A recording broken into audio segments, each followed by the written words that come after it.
নমস্কার দর্শক বন্ধুরা, এম.এস. ক্রিয়েশন টেক এর পক্ষ থেকে এই চ্যানেলে আপনাদের জানাই সুস্বাগতম। ভগবান শ্রীকৃষ্ণের বিভিন্ন বাণী ও গল্প এই চ্যানেলের প্রধান বিষয়বস্তু। আপনি যদি নতুন হন তাহলে চ্যানেলটি সাবস্ক্রাইব করার অনুরোধ রইল সকলের কাছে। তার জন্য অগ্রিম ধন্যবাদ আপনাদের। আজকে শ্রীকৃষ্ণের কিছু মহামূল্যবান বাণী আপনাদের কাছে তুলে ধরব, যা আপনাদের চলার পথকে সহজ করে দেবে। চলুন শুরু করা যাক। সাফল্যের মূলমন্ত্র লুকিয়ে আছে কৃষ্ণের বাণীতে, আজও তা প্রাসঙ্গিক। বলা হয়, আমাদের জীবনের এমন কোনো সমস্যা নেই যার সমাধান গীতায় পাওয়া যায় না। গীতা ভালোভাবে উপলব্ধি করতে পারলে জীবনে সাফল্য লাভের মূল মন্ত্র পাওয়া যায়। দেখে নিন সাফল্য পেতে কি নির্দেশিকা আছে গীতায়। বহু যুগ পূর্বে কুরুক্ষেত্রের যুদ্ধে অর্জুনকে গীতার যে জ্ঞান কৃষ্ণ দিয়েছিলেন তা বর্তমান যুগেও প্রাসঙ্গিক। সমস্যা যে কোনো ধরনেরই হোক না কেন, গীতায় সমস্ত সমস্যার সমাধান উল্লেখ করা রয়েছে। গীতার উপদেশ পালন করলে তা ব্যক্তিকে সাফল্যের পথে এগিয়ে দিতে পারবে। এখানে জানুন গীতার কিছু উপদেশ সম্পর্কে। প্রথম উপদেশ হল রাগ নিয়ন্ত্রণে রাখুন। গীতায় যোগেশ্বর কৃষ্ণ যে সমস্ত শ্লোক বলেছিলেন তার মধ্যে একটি শ্লোকে রাগ নিয়ন্ত্রণে রাখার কোথাও বলা হয়েছে। এর অর্থ, ব্যক্তি যখন রাগ করে তখন ভ্রম সৃষ্টি হয়, অর্থাৎ ঠিক ও ভুলের মধ্যে বিভেদ ব্যক্তি ভুলে যায়, শুধু রাগ জীবিত থাকে। এর ফলে বুদ্ধিও ভ্রষ্ট হয়। এরপর সেই ব্যক্তির সঙ্গে যে কোনো সঠিক বিষয়ে তর্ক করার কোনো অর্থ থাকে না। এখান থেকেই ব্যক্তির পতন শুরু হয়।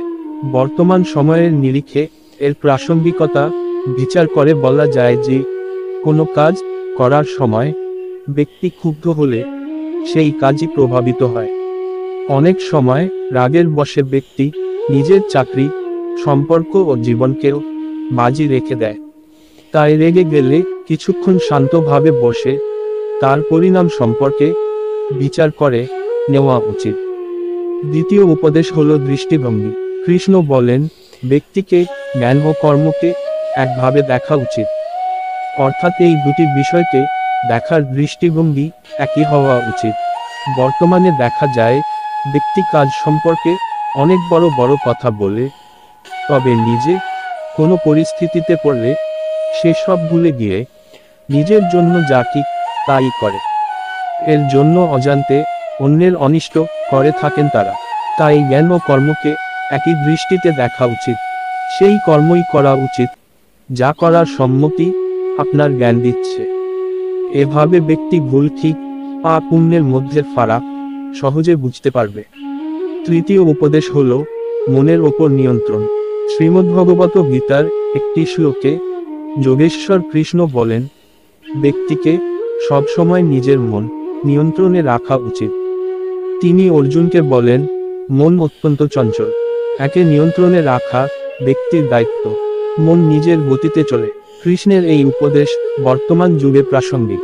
অনেক সময় আমরা জানি যে যা করছি বা করব তাতে কারো না কারো অনিষ্ট হতে পারে। বর্তমানে কিছু সময়ের জন্য সেই কাজ আনন্দদায়ক হলেও ভবিষ্যতে নিজেরাও ক্ষতির মুখে পড়তে পারি। চঞ্চল মনের জন্য ব্যক্তি সব জেনে শুনে ভুল পদক্ষেপ করে থাকে। তাই এমন কাজ করা থেকে বিরত থাকা উচিত, না হলে ব্যক্তির মনই তার সবচেয়ে বড় শত্রুতে পরিণত হবে। চতুর্থ উপদেশ হল ভালো বন্ধু। শ্রীমদ্ভগবত গীতায় কৃষ্ণ ভালো ও সত্যিকারের বন্ধু সম্পর্কেও বলেন, ভালো বন্ধু সে যে খারাপ সময় আপনার সঙ্গে থাকে, দুঃখ ও সমস্যায় আপনার পাশে যে দাঁড়িয়ে থাকবে সেই আপনার সত্যিকারের বন্ধু। সমস্যা এলে যে দূরে সরে যায় সে ভালো বন্ধু নয়। এমন হলে শীঘ্র তার সঙ্গ পরিত্যাগ করুন, না হলে ব্যক্তির বন্ধুর সংখ্যা তো বাড়বে কিন্তু প্রয়োজনে কারো সহযোগিতা লাভ করবেন না। বর্তমানেও এমন অনেক বন্ধু দেখা যায় যারা ভালো সময় সমস্ত বন্ধুদের সঙ্গে মিলে হাসি ঠাট্টা আনন্দে মেতে থাকেন, কিন্তু খারাপ সময় এলে সঙ্গ ছেড়ে দেন। খুব কম বন্ধুই এমন হয় যারা কঠিন সময় আপনার সঙ্গে থাকেন। পঞ্চম উপদেশ হলো অভিজ্ঞতা থেকে শিখুন।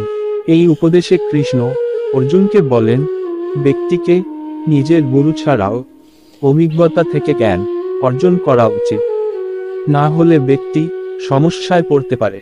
বর্তমানে দেখা যায় যে ব্যক্তি বয়স্কদের পরামর্শ এড়িয়ে যাচ্ছে, তবে এমন করা উচিত নয়। তার অভিজ্ঞতা থেকে শিক্ষা লাভ করে এগোনো উচিত, যাতে সহজের লক্ষ্যে পৌঁছতে পারেন। দেখা যায় যে অসাফল্য সত্ত্বেও ব্যক্তি তা থেকে শিক্ষা লাভ না করে একই ভুল বারবার করে গিয়েছে।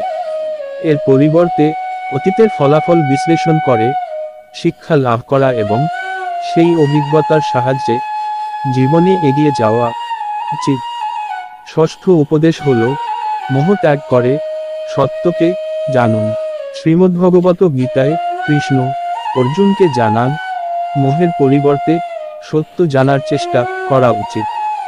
অর্থাৎ শরীর একদিন নষ্ট হবে, তাই এর মোহ ত্যাগ করুন। এর পরিবর্তে সমাজ ও ধর্মের স্থাপনার জন্য যা করা উচিত তা করতে ফাঁকি দেবেন না। বর্তমান যুগে এর প্রাসঙ্গিকতা ব্যাখ্যা করতে গিয়ে বলা যায়, ব্যক্তিকে ঈশ্বর ও ধর্ম জানার চেষ্টা করা উচিত। এমন করলে ব্যক্তি কখনো ভুল পথে চালিত হবে না। পাশাপাশি ধর্ম ও ঈশ্বরকে জেনে সে কাজ করবে। এর ফলে ব্যক্তির সাফল্যের সম্ভাবনা বৃদ্ধি পাবে। আজ এই পর্যন্ত, শেষ পর্যন্ত সাথে থাকার জন্য সকলকেই ধন্যবাদ। সকলেই ভালো থাকবেন এই আশা রেখে সকলকেই বিদায় জানাচ্ছি। পরের ভিডিও পাওয়ার জন্য অপেক্ষা করুন, আর সকলেই সুস্থ থাকুন।